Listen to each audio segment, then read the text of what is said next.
सबसे बड़े संकट में कांग्रेस। क्या देश में खत्म हो जाएगी कांग्रेस? 2024 को लेकर सामने आया चौंकाने वाला सर्वे ने उड़ाए राहुल गांधी के होश। वो शब्द था कांग्रेस मुक्त भारत। ये शब्द गोवा की धरती से ही यहां के पुण्यात्माओं के आशीर्वाद से सहसा मेरे मुंह से निकल गया था और हमने देखा आज ये शब्द देश के कोटि कोटि नागरिकों का संकल्प बन गया है। नमस्कार, मैं हूं परवीन शेख और आप देख रहे हैं कैपिटल टीवी की स्पेशल स्टोरी।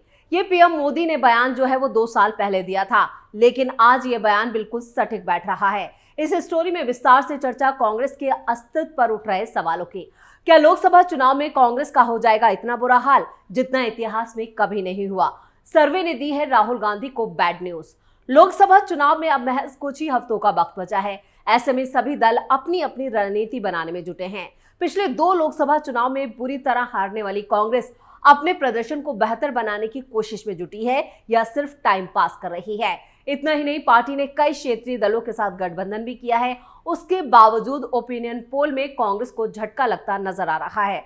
चुनाव से पहले जो ओपिनियन पोल आ रहे हैं उसके मुताबिक कांग्रेस पार्टी आगामी लोकसभा चुनावों में अपना सबसे खराब प्रदर्शन कर सकती है। दरअसल ओपिनियन पोल में कांग्रेस को महज 37 सीटें मिलती दिख रही हैं। अगर ऐसा होता है तो ये कांग्रेस के इतिहास का सबसे खराब प्रदर्शन होगा। 98 सीटों पर सिमट जाएगा इंडी गठबंधन। कांग्रेस का हो जाएगा सुपड़ा साफ। यूपी में कांग्रेस को मिलेगी 1 सीट। 2019 से भी बुरे प्रदर्शन को दोहरा रही है पार्टी। 2024 को लेकर जो सर्वे सामने आ रहे हैं वो काफी चौंकाने वाले हैं। इन सर्वे और ओपिनियन पोल ने राहुल गांधी की नींद उड़ा दी है। राहुल ने पहले भारत जोड़ो यात्रा निकाली, जिसके बाद उन्हें 5 राज्यों के विधानसभा चुनावों में कांग्रेस पार्टी को 4 राज्यों में शर्मनाक हार का सामना करना पड़ा। इसके बाद अब 2024 में राहुल न्याय यात्रा निकाल रहे हैं, लेकिन वो अपनी पार्टी को ना जोड़ पाए हैं और ना ही कांग्रेस के साथ न्याय कर पाए हैं।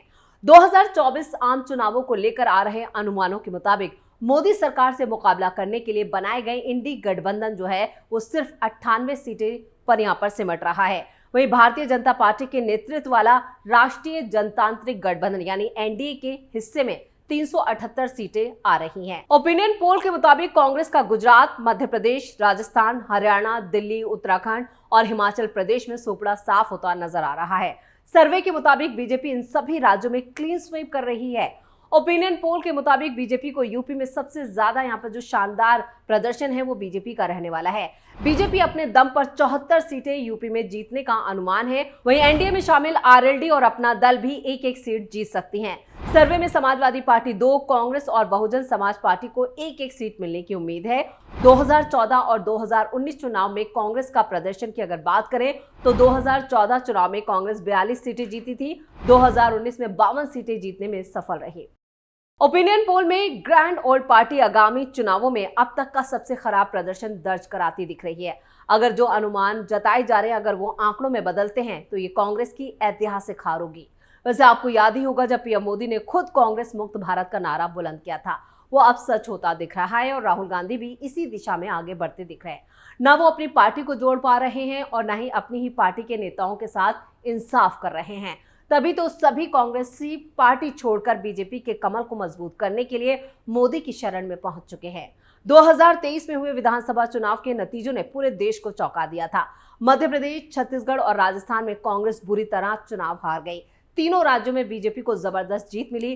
प्रधानमंत्री नरेंद्र मोदी ने उस वक्त कहा था कि इस जीत की हैट्रिक से जनता ने 2024 में जीत की हैट्रिक की गारंटी दे दी है। मोदी ने उस वक्त कहा था कि इन नतीजों में जनता ने भ्रष्टाचार, परिवारवाद और तुष्टीकरण के प्रति 0 टॉलरेंस दिखा दिया है। और मोदी ने यह भी कहा था कि चुनाव नतीजे भ्रष्टाचार के खिलाफ लड़ाई पर जनता की मोहर है। जनता का दिल जीतने के लिए जनसेवा का जज्बा होना चाहिए, जो घमंडिया यानी इंडी गठबंधन में बिल्कुल नहीं है। गाली गलौज और नकारात्मकता से घमंडिया गठबंधन जनता जो है उसका दिल में उसके लिए जगह नहीं हो सकती। मोदी ने यह भी कहा कि ये नतीजे उन ताकतों को चेतावनी है जो विकास की योजनाओं के खिलाफ खड़ी रहती हैं। मोदी ने विपक्ष पर जबरदस्त हमला किया था, क्योंकि मौका भी था, माहौल भी था, दस्तूर भी था। इसलिए मोदी ने कहा कि ये चुनाव जो नतीजे आए हैं वो विरोधियों को सबक है कि सुधर जाइए वरना जनता उन्हें खत्म कर देगी। 3 राज्यों में बीजेपी को ऐतिहासिक जीत मिली। मध्य प्रदेश में शिवराज सिंह चौहान ने लगातार 5वीं बार बीजेपी को ऐतिहासिक जीत दिलाई। 230 में से 163 सीटें बीजेपी को मिली। छत्तीसगढ़ के नतीजे तो कांग्रेस के होश उड़ाने वाले, क्योंकि छत्तीसगढ़ में तो ज्यादातर एग्जिट पोल भी कांग्रेस के पक्ष में थे, लेकिन यहां भी बीजेपी ने 90 में से 54 सीटें जीती। राजस्थान में अंडर करंट तो था, यह अशोक गहलोत समझ गए थे, लेकिन अंडर करंट किसके पक्ष में है इसका अंदाजा गहलोत को नहीं मिला। राजस्थान में बीजेपी ने 200 में से 115 सीटें जीती। तेलंगाना में जनता ने केसीआर को विदा कर दिया। कांग्रेस के लिए राहत की बात इतनी है कि तेलंगाना में कांग्रेस को बहुमत मिला। कांग्रेस ने तेलंगाना में 119 में से 64 सीटें जीती, जो बहुमत के आंकड़े से 4 ज्यादा है। चुनाव नतीजों के बाद एक बड़ा सवाल यह है कि देश की सियासत पर इसका क्या असर पड़ेगा। कांग्रेस हार का ठिकरा किसके सिर फोड़ेगी और अब इंडी अलायंस आगे बढ़ेगा या नहीं। अगर मोदी विरोधी मोर्चा बनता है तो उसमें कांग्रेस की स्थिति क्या होगी। मोदी ने भविष्य की राजनीति के संकेत दे दिए और उन्होंने कहा, अब जातिवाद का जहर घोलने का वक्त खत्म हो गया। अब झूठे वादे करने वालों का वक्त खत्म हो गया है। अब जो विकास की बात करेगा, जो जनता का काम करेगा, वही जनता के दिल पर राज करेगा। 2024 चुनाव विकास के एजेंडे पर होगा, मोदी की गारंटी पर होगा। बीजेपी का कैंपेन सकारात्मक होगा और मोदी के नाम और काम पर होगा।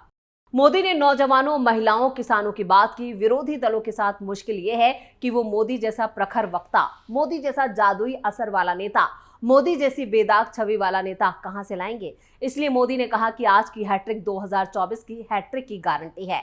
इधर कांग्रेस की गिरती साख को अब कोई भी बचाता नजर नहीं आ रहा है। क्या 2019 का आंकड़ा भी नहीं छू पाएगी कांग्रेस?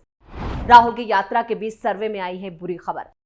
जनता और कार्यकर्ताओं को जीत का मैसेज देने में फेल रही है कांग्रेस। कांग्रेस को इतनी कम सीटें मिलने की आखिर वजह है क्या? 2024 चुनाव से पहले जो सर्वे आए वो आंकड़े कांग्रेस के लिए काफी चौंकाने वाले हैं। ओपिनियन पोल में देश की 543 लोकसभा सीटों में से कांग्रेस को सिर्फ 37 सीटें मिलने का अनुमान। साथ ही कांग्रेस गठबंधन इंडी अलायंस को भी 98 सीटें मिल सकती हैं। वहीं सत्ता पर काबिज बीजेपी को 335 सीटें और उसके गठबंधन एनडीए को 378 सीटें मिलने का अनुमान। सर्वे के आंकड़े अगर सच साबित होते हैं तो ये देश के चुनावी इतिहास में कांग्रेस का सबसे खराब प्रदर्शन। इसको लेकर राजनीतिक पंडित कहते हैं कि कांग्रेस के इस ऐतिहासिक गिरावट को हमें सिलसिलेवार तरीके से समझना चाहिए। वो कहते हैं देश में हाल ही में 5 राज्यों में चुनाव हुए। मिजोरम को छोड़ दें तो 3 राज्यों राजस्थान, मध्य प्रदेश और छत्तीसगढ़ में कांग्रेस की हार हुई और साउथ के स्टेट तेलंगाना में पार्टी को जीत मिली। इन 3 राज्यों से राजस्थान और छत्तीसगढ़ में कांग्रेस की सरकारें थी। वहीं एमपी में पार्टी की जीत की आस लगी हुई थी, लेकिन कांग्रेस को बुरी हार नसीब हुई। इस हार से पार्टी में निराशा का माहौल बन गया।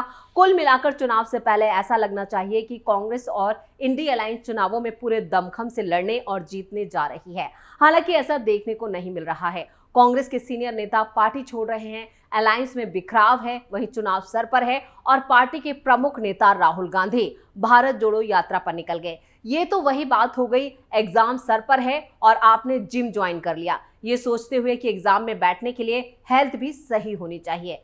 वैसे अभी चुनाव हुए तो एनडीए 543 में से 378 सीटों पर जीत हासिल कर सकती है और इसके अलावा TMC, TDP, YSR, Congress, BJD और निर्दलीय समेत 67 सीटें इनको भी मिल सकती हैं। ये सर्वे 543 लोकसभा सीटों पर 5 फरवरी से 23 फरवरी के बीच कराया गया, जिसमें 1,62,900 लोगों की राय ली गई। सर्वे के मुताबिक बीजेपी को 335 सीटें मिलने का अनुमान है। हालांकि ये बीजेपी के 370 वाले लक्ष्य से कम है। वहीं एनडीए को 378 सीटें मिलने का अनुमान है। बीजेपी ने एनडीए के लिए 400 सीटों का लक्ष्य रखा है। इस सर्वे में बीजेपी गुजरात की सभी 26, एमपी की 29, राजस्थान की 25, हरियाणा की सभी 10 सीटें, दिल्ली की 7, उत्तराखंड की 5, हिमाचल प्रदेश की सभी 4 सीटों पर क्लीन स्वीप करती दिख रही है। वहीं यूपी में बीजेपी 74 सीटों पर जीत हासिल करती दिख रही है, जबकि 4 सीटें एनडीए के सहयोगी पार्टियों को मिलती दिख रही है और इस सर्वे में सपा को सिर्फ मात्र 2 सीटें मिलने का अनुमान है। और इसके अलावा बिहार में भी बीजेपी को 40 में से 17, झारखंड में 14 में से 12, कर्नाटक में 28 में से 22, महाराष्ट्र में 48 में से 25, ओडिशा में 21 में से 10, असम में 14 में से 10, पश्चिम बंगाल में 42 में से 20 सीटें मिलने का अनुमान है। वहीं पश्चिम बंगाल में बीजेपी को 20 सीटें मिलती दिख रही है, यानी पीएम मोदी की हैट्रिक पक्की मानी जा रही है। स्टोरी कैसी लगी नीचे कमेंट बॉक्स में अपनी राय जरूर दें। वीडियो को लाइक करें और शेयर करें। कैपिटल टीवी को सब्सक्राइब करें।